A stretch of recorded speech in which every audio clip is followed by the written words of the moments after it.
Hey friends, it's me, Steve Hicks, with another In-Betweener. This time about the fluidity of our systems and the importance of context. When I started this project of documenting people's productivity systems and the emotional impact that they have, I had it in my head that I was on a search for the perfect productivity system for me. Like someday my search would be completed, I'd have this system that just always worked for me. Maybe not fully completed, but like 90% completed.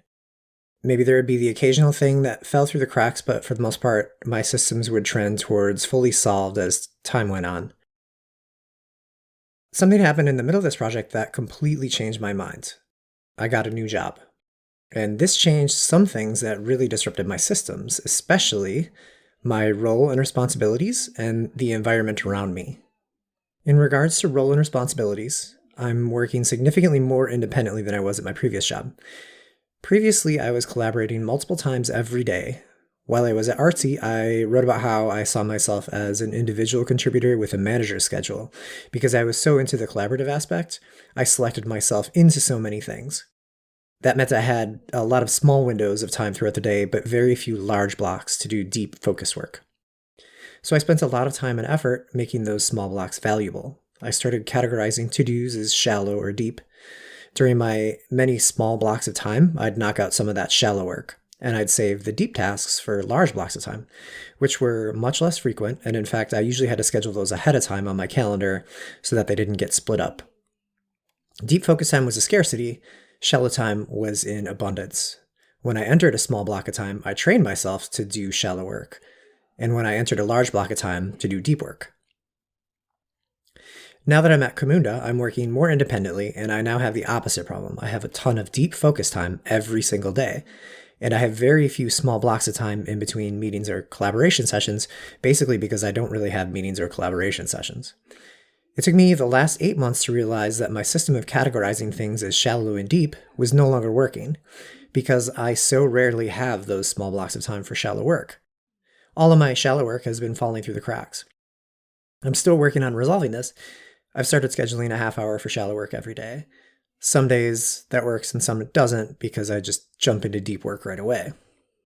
In regards to the environment around me changing, one example of that impacting my systems is in regards to planning my day. At Artsy, I planned my day on my own, updating and prioritizing my tasks in Todoist each morning. Now at Camunda, everyone on my team starts their day by responding to a stand-up bot in Slack, which includes listing out our priorities for the day. Everyone's response is shared with the rest of the team so we can all see what we're up to. Initially, this resulted in an interesting conflict. I'd plan my day on my own in Todoist, then I'd plan it differently with the stand-up bot, and then I'd typically follow Todoist as a guide for the day. It took me a couple months to notice that I was telling my team a completely different plan than what I was actually doing. At that point, I pretty much stopped planning in Todoist in the morning and started relying on my stand-up response as a guide for the day. I still used Todoist, but mostly for one-off things that came up throughout the day.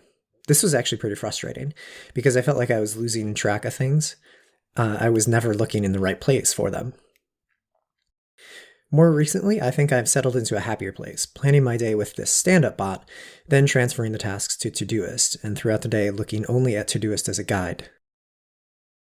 I like having one source of truth, even if it means a little extra work at the start of the day. This is all fine. Everyone's constantly working on their systems. I'm no different. But what this experience has helped me become more aware of is that our systems are really just adaptations to our context. There's no one system that will work for everyone. There's also no one system that will work universally for even one person. It's like the introvert-extrovert conversation. I'm neither, universally. In some contexts, like meeting a bunch of new people, I'm an introvert. In a similar but slightly different context, like hanging out with people I already know, I'm a strong extrovert. In the past, when part of my system would stop working for me, I would get frustrated, and I would eventually blame myself for it no longer working. Maybe not initially. I know that not everything works for everyone, but my self-talk usually eventually turns to shaming and blaming myself. Now I guess I'm more conscious that when part of my system stops working, it's probably that the context changed. That particular habit or practice or that part of my system was an adaptation to my context, and it became unnecessary or it was no longer sufficient for my new context. The previous episode with John We talked a lot about self-compassion and forgiveness. Spoiler alert about next week's episode with Christina Aldan. We're going to talk more about self-compassion and forgiveness. And that's, I guess, what I want you to walk away from this in-betweener with. When one part of your system stops working, or when someone shares with you a practice that works really well for them, but you just can't get it to work, remember that it's probably far more about a difference in context than it is a reflection of any of your shortcomings.